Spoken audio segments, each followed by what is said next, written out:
So I want to speak tonight just briefly about three principles for working with polarities in the context, as Mark mentioned, of thinking about the evolution and culture and the evolution of culture.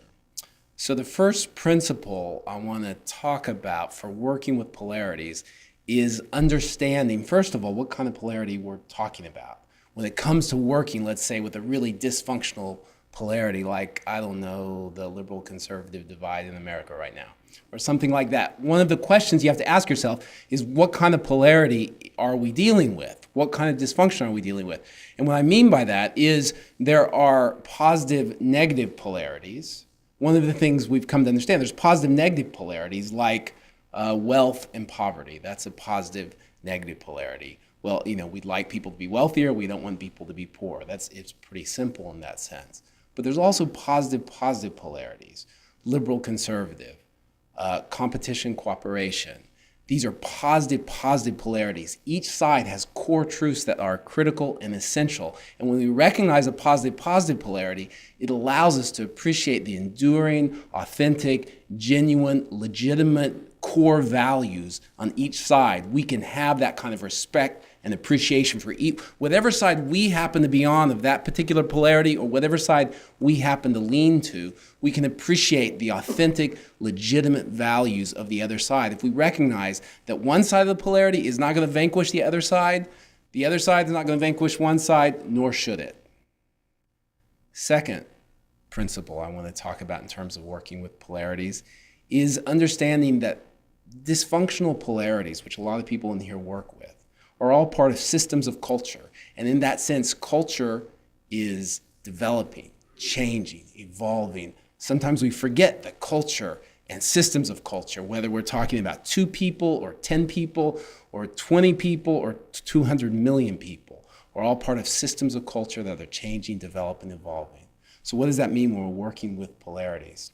It means that sometimes, rather than just getting the position A over here and the position Z over here to try to figure out how to relate to each other, another way we can work with polarities is to try to figure out, what is position A developing into? What could it develop into? How might it develop? What should position Z develop into? How might it develop? What's the future of position Z? And what we might find is the future of position A and the future of position Z more naturally work with each other in interesting ways, in a way that just getting this static, sort of unchanging system that seems so reified and so stuck, and trying to get this to talk to this in this kind of linear horizontal line can be very, very difficult. And so if we can envision that future of those two positions, it can allow us to kind of break up that logjam and begin to work. So that's part of what it means to bring an evolutionary sensibility to working with polarities. And that brings me to my third point, the last point, which is consider the adjacent possible.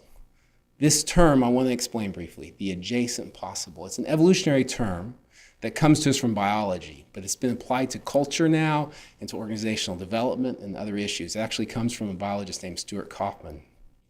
The adjacent possible is a way of thinking about the future. The adjacent possible means the possible spaces that let's say myself, that I might move into in the future. The spaces that are adjacent to this moment. The spaces that are adjacent to the now. The spaces in the future that we might move into that are adjacent. There are certain things that are not adjacent to this space now. My adjacent possible might include bench pressing, 200 pounds, 180 pounds. My adjacent possible does not include bench pressing 400 pounds. That is not part of my immediate, that is not adjacent to my now. That is not my immediate future. So, good mediators, good people who are working effectively with polarities, people who are working effectively in dealing with entrenched situations, have a very powerful understanding of what that immediate future is, that maybe individuals or groups themselves can't see. What's in their adjacent possible? How can they move forward? How can that position A move forward? How can that position Z or B or whatever we call the other, move forward? What's in the adjacent possible? You know, I like to think that I'm, in some sense, I've been an idealist much of my life, but I have to confess that I'm really a recovering idealist, I think, in some sense. I believe in change, but I believe in evolutionary change, not necessarily revolutionary change, as idealism can sometimes lead us to. I believe in change that is the next step forward in this process that we're all part of, in taking the next step into that adjacent possible. And I believe that really good change makers, effective facilitators, effective mediators, in a sense, whether they know it or not, they sort of live in that shadow future. They live in that adjacent possible. They can understand it intuitively. They can sense it, and they can help people move forward into it. And by doing that, they can break up dysfunctional polarities so we can have healthy polarities. We need and want healthy polarities in all of our systems of culture, but certainly in our political systems, we need them. And understanding the adjacent possible can help us to move forward. So that's what I have. Thank you very much.